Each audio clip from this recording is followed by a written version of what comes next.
હસાવી શકે, કોઈ સ્વિચ દબાવે આપણને હસાવી શકે, બરાબર, કોઈ સ્વિચ દબાવે, બરાબર. આપણે આખા રિમોટ કંટ્રોલ આપણા આખા દુનિયામાં વાંટી દીધા છે. તો કેવી રીતે આપણે એક્શન કરીએ, કેવી રીતે રિએક્શન કરીએ?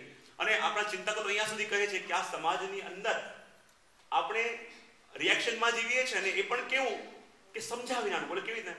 ઘણી વાર હું વિરોધમાં કહેતો કે ભાગતા ભાગતા એક માણસ આવ્યો અને કહે કે અરે મિસ્ટર શાહ, અરે મિસ્ટર શાહ. બોલે શું થયું? બોલે તમારી છોકરી કોની સાથે લગ્ન કરી દીધા. પેલોને સાંભળ્યું અને એને લાગ્યું કે હવે તો હું જીવનમાં ખતમ થઈ ગયો, મારે જીવવું જ નથી. અને જ્યાં 15મા માળે ઉભો હતો કે મારી દીકરી લગ્ન કોઈ નથી કરી દીધા, મારે મરી જવું છે, એમ વિચાર કરી 15મા માળથી જમ્પ કર્યું એને. જ્યાં 15 માળથી જમ્પ કર્યું ને જ્યાં 10મે માળે આવ્યો એને ખબર પડી કે મારી તો કોઈ દીકરી નથી. જ્યારે 8મે માળે આવ્યો ખબર પડી હજી તો મારે લગ્ન થયા નથી. જ્યારે 5મે માળે આવ્યો ખબર પડી હું તો મિસ્ટર શાહ ને મિસ્ટર પટેલ છું.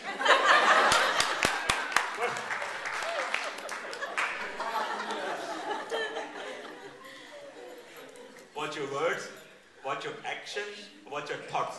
બીજી કઈ વસ્તુ આવી? આપણા વિચાર, બરાબર.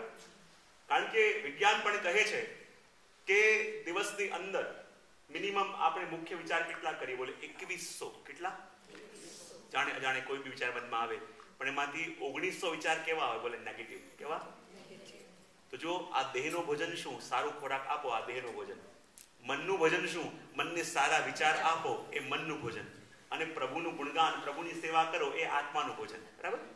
તો આ દેહનું તો આપણે ધ્યાન રાખીએ છીએ, દેહને સારું ભોજન આપીએ છીએ, પણ નેગેટિવ વિચાર કરો એનો મતલબ શું? કે તમે મનને વાસી ભોજન આપો છો. શું કરો છો? હવે જો મન આપણું એવું સેવક છે જેની પાસે આપણે 24 કલાક કામ લઈએ છીએ, બરાબર. આ દેહ તો સુઈ જાય છે પણ મન સુએ છે, વિચાર ચાલતા હોય, સપના આવતા હોય. તમે ઘરમાં કોઈ એવું કામ કરવા રાખ્યો હોય જેની પાસે 24 કલાક કામ કરાવો પણ એને ભોજન વાસી આપો, તો તમને માટે કામ કરશે? આ કે ના પડે? તો આ મન આપણને જયારે માનતું નથી તો ખબર પડે છે ને આપણને કે કેમ માનતું નથી? કારણ કે આપણે એનાથી 24 કલાક કામ કરાવીએ છીએ પણ એને ભોજન આપીએ છીએ વાસી, બરાબર. તો સારા વિચાર મનમાં કરવા, સારા વિચારો મનને આપવા, એ મનનું ભોજન છે. અને જેટલા જેટલા સારા વિચારો તમે મનને આપશો, કારણ કે તમે એ નથી જે તમે બનવા માંગો છો, તમે એ જ છો જે તમે તમારા માટે વિચારો છો, બરાબર. કારણ કે આપણે ત્યાં કહેવામાં આવે છે કે things happen twice, first in mind then in physical world. જે પણ વસ્તુ તમે તમારા મનની અંદર નિર્મિત કરો છો ને એનું રિફ્લેક્શન તમને બહાર મળે છે. એટલે સૌથી બીજી વસ્તુ કીધી, વોચ યોર થોટ્સ, બરાબર.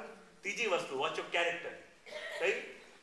હા, આપણે દુનિયા આપણને સમજે છે આપણે એવા છે કે આપણે જાણીએ છીએ આપણે એવા છે, બરાબર. અને માણસની પરખ, માણસની ઓળખ પણ એના વ્યક્તિત્વથી, એના કેરેક્ટરથી થાય. પ્રસિદ્ધ પ્રસંગ છે ને કે જ્યારે સ્વામી વિવેકાનંદ યુએસએમાં ગયા, જ્યારે ધર્મસભામાં જવાના હતા તો કોઈ એક અમેરિકન આવ્યો અને કહે કે અરે તમે ક્યાંથી આવ્યા? બોલે ઇન્ડિયાથી, અને આ સેમિનારમાં ભાગ લેવા માટે. અમેરિકન કહે અરે અહીંયા અમેરિકા આવું છે તો પરફેક્ટ થઈને આવતા ને, આવું કેમ ધોતી પહેરી છે અને આ પાઘડી પહેરી છે? આમ ભાઈ વિવેકાનંદ કહે હું તો પરફેક્ટ છું. બોલે કે ના ના, પરફેક્ટ થઈને આવવું જોઈએ. તો કે પરફેક્શનની ડેફિનેશન તમારા મનમાં શું છે? એ કહે અમેરિકન કે મારી જેમ હેટ પહેરો, મારી જેમ કોટ પહેરો, મારી જેમ સૂટ પહેરો, મારી જેમ ટાઈ પહેરો તો તમે પરફેક્ટ કહેવાઓ. વિવેકાનંદ કહે કે પરફેક્શનની દ્રષ્ટિએ અમારા દેશની વ્યાખ્યા થોડી અલગ છે અને તમારા દેશની વ્યાખ્યા થોડી અલગ છે. બોલે કેવી રીતે? તો વિવેકાનંદ કહ્યું કે in your country a tailor make man perfect, in my country character make man perfect.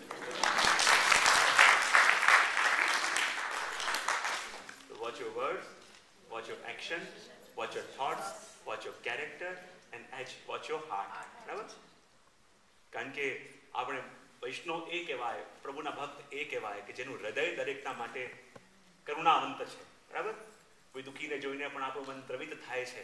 અને ખાલી દ્રવિત થાય એટલું નહીં, જે હૃદય દરેકના માટે દોડે છે, જે હૃદય પ્રભુને જોઈને પીઘળે છે, બરાબર. ઘણાની તો બાયપાસ સર્જરી થાય પછી ખબર પડે કે આનામાં હાર્ટ જેવું કંઈક હતું. એટલે જ્યારે એ ધડકતા હૃદયને આપણે રાખી અને પ્રભુની સેવામાં લગાવીએ ત્યારે સાચા અર્થમાં એ કાર્ય થયું કહેવાય. અને વાસ્તવમાં જ્યારે કથા થઈ અને આટલું સુંદર સત્સંગનો ક્રમ પણ અહીંયા પ્રારંભ બધા સમાચાર મને મળે અને જે વૈષ્ણવનો ઉત્સાહ, જે ભાવ છે ખરેખર એ જોઈને, અને જેને પણ આમાં યોગદાન આપ્યું છે, જે ટીચર્સ આપણા બન્યા છે અને ખરેખર એટલી મહેનત કરે છે, ભાઈ કહીએ, હનુમાન કહીએ,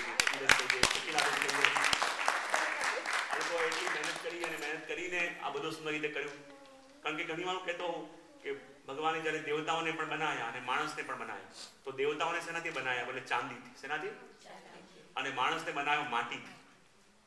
જ્યારે બંનેને બનાવ્યા તો માણસે કમ્પ્લેન કરી, પ્રભુ આપે દેવતાઓને ચાંદીથી બનાવ્યા અને માણસને અમને માટીથી બનાવ્યા, આવું કેમ? તો ભગવાન કે તમારી પાસે જે પોસિબિલિટી છે ને એ દેવતાઓ પાસે નથી. બોલે કઈ? કે માટીમાં જે પણ વાવો ને ઉગે, ચાંદીમાં વાવ હોય ઉગવાનું કોઈ સંભાવના નથી, બરાબર? અને અહીંયા ઉગેલું જોઈ રહ્યા છે, બરાબર? અહીંયા આવું સુંદર હમણાં ભગવત નામ લેવડાવ્યું આટલું સુંદર રીતે હરિકૃષ્ણનું, અને આટલું સુંદર રીતે અહીંયા સત્સંગ પણ ચાલી રહ્યો છે. અને આવો સુંદર સમન્વય જે થાય, કોઈ પણ રીતે આપણે ભગવદ કાર્યમાં ભગવદ નામમાં નિમિત્ત બનીએ, એનાથી વધીને બીજું કંઈ આપણા માટે હોઈ ના શકે. તો આજના દિવસે ખૂબ ખૂબ શુભકામના હું કરું છું, ખૂબ ખૂબ આશીર્વાદ આપું છું.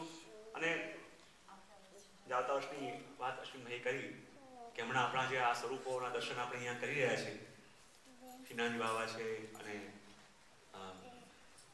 ભગવાન પણ છે, વિશ્વકર્માજી છે, લક્ષ્મીજી છે, મહાવીર સ્વામી છે, દિબચ માતા છે, જલારામ બાબા છે, અને એમનો મનોજ છે કે હમણાં તો ચિત્રના દર્શન કરી રહ્યા છો, પણ આવતા વર્ષે જ્યારે ઇવેન્ટ કરવામાં આવશે અને એ સમયે આ જેટલા પણ સ્વરૂપો છે એ સાક્ષાત મૂર્તિ સ્વરૂપે અહીંયા વિરાજમાન થશે. સ્વરૂપ સમય છે. શ્રીનાથજીનું એક સ્વરૂપ ભાગવતજીનું પણ છે, તો ભાગવત સ્વરૂપે શ્રીનાથજી બાબા પધાર્યા, હવે સાક્ષાત સ્વરૂપે પણ શ્રીનાથજી બાબા આ ધામમાં પધારવાના છે. તો એની પણ વધાઈ દરેકને છે.